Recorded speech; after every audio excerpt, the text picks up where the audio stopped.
Hello, everyone, and welcome to Pro Wrestling Inside and Out. And this is Eddie Gilbert, 1979. Rodney, this would be the first year that Eddie Gilbert would enter the professional wrestling business. And I think just maybe him, Ken Wayne, Ricky Morton, those guys kind of got into wrestling possibly that quickly and all together because Robert Fuller leaves there, takes the majority of the talent back to Knoxville, Tennessee, because of a potential takeover by a few folks. Do you think this is what pushed them to use people like Eddie Gilbert, Ricky Morton, all the younger guys all at once? It's very possible, or they all came to be at the same time as well. I mean, you're talking about all second generation wrestlers. They're chomping at the bit to get at it. So yeah, it's just probably a combination of both. They probably rushed a little bit, but I would say that it was destined for all of them to wrestle. Well, he would start out in 1979 for the Continental Wrestling Association, or as most people know it, the Memphis Territory. On April 20th, 1979, in Huntington, Tennessee, which I believe is where they were from, that is where they lived, Eddie Gilbert defeated Jerry Bryant in 12 minutes and 33 seconds. That was incredible that the first time he wrestles, Rodney, Eddie Gilbert gets a win against Jerry Bryant. Well, we're talking about hometown guy, right? We're talking about the hometown guy. Surely all of the the media in town, the newspaper, and all that's in town. So sure, why not? That's okay. That's all right to do that. Match went 12 minutes, 33 seconds. Now, what would have been worse if he would have beat him in 33 seconds? This is terrible. Yeah, so he had to work for it at least. 12 minutes, 33 seconds. That's pretty good. All right, Rodney. April 27, 1979, Jackson Coliseum, Jackson, Tennessee. Hans Schroeder defeated Tommy Gilbert Jr. Yes, Tommy Gilbert Jr. I wonder why they decided to call him Tommy Gilbert Jr. I would assume they were trying to go ahead and get that relationship because it looks like later on the Waynes and the Gilberts go at it. So I think we'll see that a little bit later on in the program here. May the 19th, 1979, the American Legion Arena in Jonesboro, Arkansas. Wayne Ferris and Larry Latham versus Tommy and Gilbert and Tommy Gilbert Jr. Back in Jonesboro on May the 26th, 1979, in the return match, Larry Latham and Wayne Ferris against the Gilberts again, Tommy and Tommy Gilbert Jr. Mid-South Coliseum, Memphis, Tennessee on May the 28th, 1979. Ron Bass defeated Tommy Gilbert Jr. All the following matches took place at the studios at WMC or at the Mid-South Coliseum in Memphis. Here we go. June the 4th, 1979 is Wayne Ferris and Larry Latham versus Tommy Gilbert and Tommy Gilbert Jr., and that was a time limit draw in that one. And a TV match on June the 9th, 1979 is Wayne Ferris and Larry Latham winning by disqualification against Tony Charles and Tommy Gilbert Jr. when Tommy Gilbert Sr. came in to help Eddie. This match is available on ProWrestlingInsideandOut.net. All you have to do is click on Eddie Gilbert, and you will see this match. This was a really good match. But what you will notice in this match is Tony Charles starts the match out. And really, at first, Rodney, I didn't think Tony Charles was going to tag Eddie Gilbert in, or in this case, Tommy Gilbert Jr. You think on purpose? Was done on purpose? Yes. I haven't seen the match, but once Tommy Gilbert Jr. was in the match, then did Larry Latham and Wayne Ferris try to take advantage of him? Yes, but it was like he did what Tony Charles told him to do, and you could see Tony Charles smiling in the corner, like, okay, this is what I told this young man to do. Okay. Well, I mean, it kind of makes sense. The younger guy, he's trying to protect him. That's the way I would look at it. How was the commentary done? Was it done to that degree, or were they trying to? The commentary was done really good. It was, it was Lance Russell and Dave Brown, and so it was. I mean, were they alluding to the fact that Tony Charles was not making the tag to?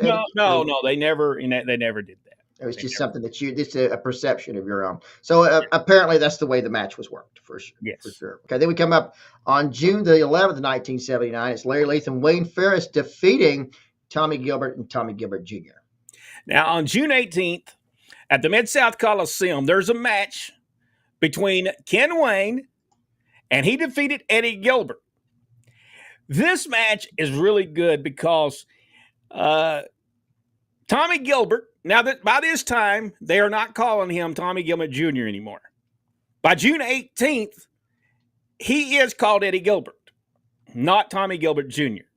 I don't know what happened there. I don't know. Maybe someone said, no, we don't need to call him Tommy Gilbert Jr. We need to call him Eddie because, that'd be like calling Ken Wayne Buddy Wayne Jr. So I guess they just made the decision they're going to wrestle each other. It may confuse the issue a little bit. Well, and then for commentary purposes as well, it makes it hard to have a Tommy Gilbert and the Tommy Gilbert Jr. Even as I'm saying it right now, it's difficult. This is what made this so good. Mid South Coliseum, great crowd. You could tell the crowd was magnificent. Tommy Gilbert was in Eddie Gilbert's corner. Ken Wayne, Buddy Wayne, was in his corner. And for those people who don't know it, Buddy Wayne, great professional wrestler that got a great start and was a great wrestler. And by that time, he was really retired. But he was wanting Ken Wayne, his son, to be the big time wrestler. And so the match was going on, and all at once, Eddie Gilbert is taking over on Kenny Wayne. And out of desperation, Eddie Gilbert's at the corner of Buddy Wayne, and he just hits him. And when he does, Tommy Gilbert goes after him, runs him down the aisle. It is so good. And again, you can see it on our website. Great match. June 23rd, which would have been the next television at the WMC studios, Tommy and Eddie Gilbert are out doing an interview. Buddy Wayne comes out. Buddy says, listen, I'm sorry. I didn't really mean to do that. I got caught up in the moment. I apologize to you, Tommy. I'm so sorry. Let's shake hands and let's let this go by. Have you seen this, Rodney? No, I have not.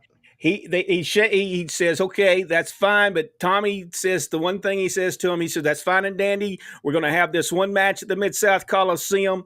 I'm going to show you. And after that, we're done. He said, yeah, that's fine. That's fine. I understand. He goes to leave. Buddy Wayne and Ken Wayne attack both of them. They handcuff Tommy Gilbert to the post.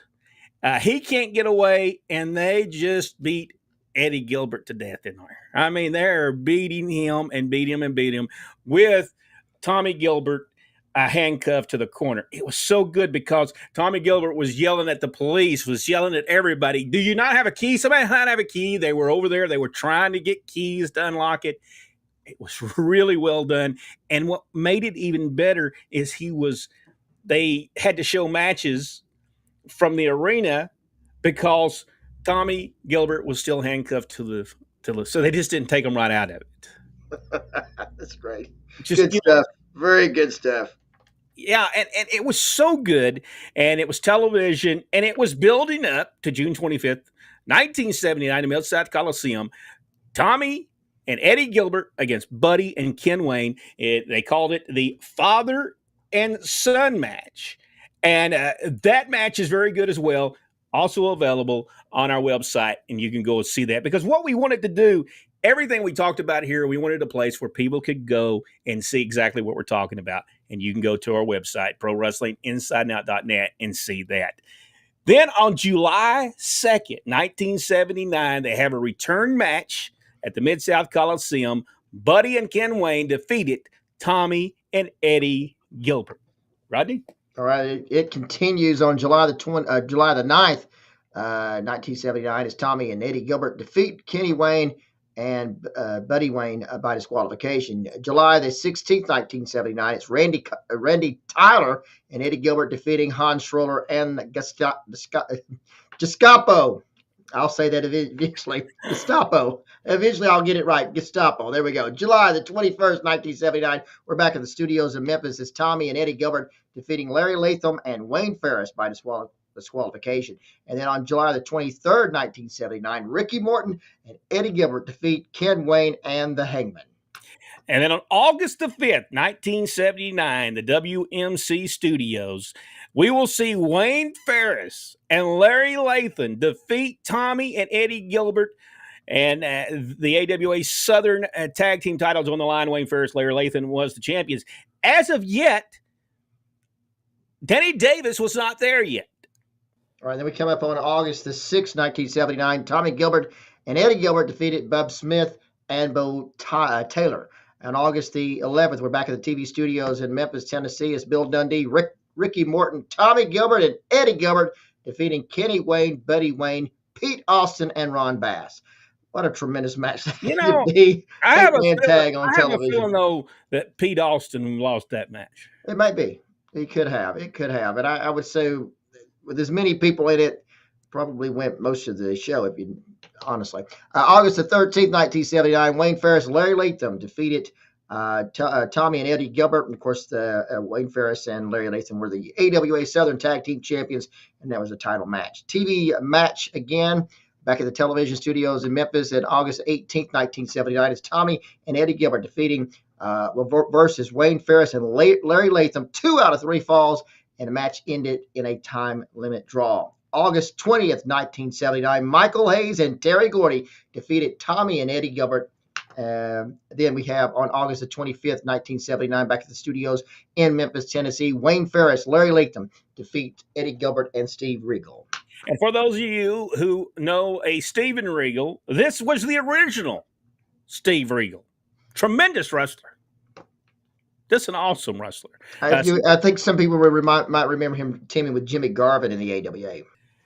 August 27th, 1979. We have a newspaper ad we're going to throw up right here. Buddy and Ken Wayne went against Eddie Gilbert and Dallas Montgomery, and it ended without a winner in a time limit draw. September 1st, 1979. WMC Studios, Memphis, Tennessee, Larry Lathan and Wayne Ferris, which was the Blonde Bombers. And by this time, Danny Davis was with them, defeated Eddie Gilbert and Dallas Montgomery. Right, September the 3rd, 1979. Tommy Gilbert, Eddie Gilbert, and Steve Regal defeated Ken Wayne, Buddy Wayne, and Danny Davis. September the 11th, 1979, is Tommy and Eddie Gilbert defeating the Spoilers, 1 and 2. Back at the studios in Memphis on September the 15th, 1979, Tommy and Eddie Gilbert defeat the Spoilers. On October the 8th, 1979, is Terry Gordy and Michael Hayes defeating Eddie Gilbert and Steve Regal. Now, Eddie Gilbert would leave his home territory for the very first time and make his way to Central States Championship Wrestling, and that would be the Kansas City territory, which was owned by Bob Geigel, Bob Brown, Harley Race, maybe Pat O'Connor owned a piece of that as well. All right, coming up there, we're going to be seeing November the 1st, 1979. It's Eddie Gilbert versus Tommy Sharp. That ended in a time limit draw. November the 8th, 1979, is Eddie Gilbert defeating Gama Singh. And then on November 15th, 1979, Eddie Gilbert defeated the Beast. And this all took place in Kansas City at the Memorial Hall. All these matches took place in Kansas City. November the 22nd, 1979, Eddie Gilbert defeats Tommy Sharp. November the 29th, 1979, is Eddie Gilbert defeating the Beast. They are liking Eddie Gilbert in the Central States. Let's be honest. And he was already gifted. And when Eddie Gilbert started, he was a very gifted wrestler. The ability to sell, he already had. And I'm sure he proved every night. December the 6th, 1979, is Eddie Gilbert defeating Mike Blood. December the 27th, 1979, is Eddie Gilbert defeating the Beast. And you can see that they wanted to push Eddie Gilbert in Central States Championship Wrestling. And when we look at 1980, we'll see the continuing career of Eddie Gilbert. Rodney, what do you think about the first year? 1979, the first year Eddie Gilbert wrestles. Tremendous. Well, he gets thrown right in. He gets thrown right in, and of course, you're working with great people like Wayne Ferris and Larry Latham. You're Hayes and Gordy. Hayes and Gordy was they were on fire as well. Also, Hans Schroeder. He wasn't a slouch either. So Eddie was he was primed. He was trained by the best, and we're seeing already, even as he goes to his first attempt away from home, looks like he's getting pretty good push in the Central States. Eddie Gilbert understood the wrestling business, and look at the people that he had. Buddy Wayne, which I'm pretty sure was saying, "Well, man, this match do this, and this match do that," and we know Tommy Gilbert was telling them do this or that. A very accomplished wrestler. If you enjoyed this video, let us know. Leave a comment. Leave a comment and let us know, and let us know that you enjoy the videos that we're putting out. And we will be coming back with 1980 Eddie Gilbert very soon. Thank you, and we'll see you later right here on Pro Wrestling Inside Now.